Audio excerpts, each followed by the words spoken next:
A special thank you to each of our subscribers who make this channel possible. Here's today's story.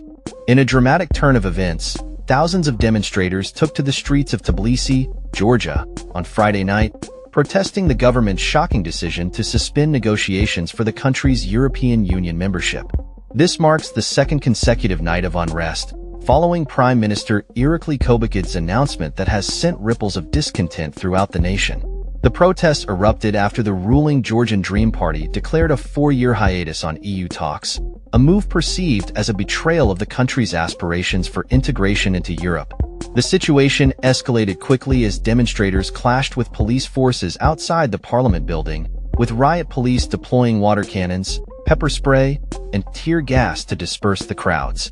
The Interior Ministry reported that 43 individuals were detained during Thursday's protests, with tensions flaring again on Friday evening as protesters attempted to breach the metal gates of Parliament. Eyewitness accounts describe a scene of chaos, with protesters using garbage bins and benches to construct makeshift barricades against advancing police lines. The unrest was not confined to the capital. Clashes also broke out in Batumi, a key Black Sea port city, highlighting the widespread discontent across the nation. The backdrop to these protests is the disputed victory of the Georgian Dream Party in the recent parliamentary elections held on October 26, which many opposition figures claim was marred by electoral fraud and manipulation, allegedly orchestrated with the influence of Russia. The opposition has boycotted parliament sessions, further intensifying the political crisis. President Salome Zurabishvili, who has largely a ceremonial role, joined the protesters on Thursday, condemning the government's actions as a declaration of war on its own citizens. In a national address on Friday, she urged police not to resort to violence against the demonstrators, reflecting the increasing divide between the government and the populace.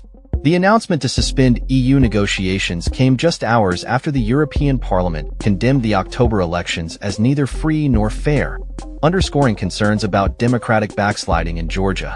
European observers noted the elections were conducted in a tense environment rife with allegations of bribery, double voting, and even physical intimidation.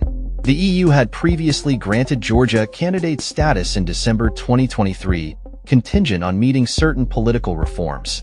However, the bloc has since halted its accession process and cut financial support following the controversial passage of a foreign influence law, which many view as an affront to democratic freedoms. In light of the escalating tensions, EU lawmakers have called for a rerun of the parliamentary elections under strict international oversight, urging sanctions against the Georgian government if necessary. In response, Prime Minister Kobakidze vehemently rejected the EU's criticisms, labeling them as a cascade of insults and accusing European politicians of using the parliament as a tool of blackmail against Georgia.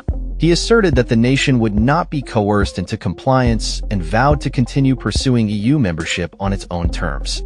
Furthermore, he announced that Georgia would reject any budgetary grants from the EU until at least 2028, signaling a firm stance against perceived external pressures. Critics of the Georgian Dream Party, which was founded by billionaire Bidzina Ivanishvili, have accused it of steering the country towards authoritarianism and increasing alignment with Moscow. The current climate of unrest in Georgia reflects deep-seated frustrations among the populace regarding governance, transparency, and the pursuit of European integration. As the situation continues to unfold, the world watches closely to see how the Georgian government will navigate this crisis and whether the aspirations of the protesters for a democratic and European future can be realized. The ongoing protests serve as a reminder of the fragile nature of democracy in the region and the importance of citizen engagement in shaping the political landscape. That's all for this story. We upload videos every day covering many different subjects, so hit that subscribe button to stay informed. Thanks for watching.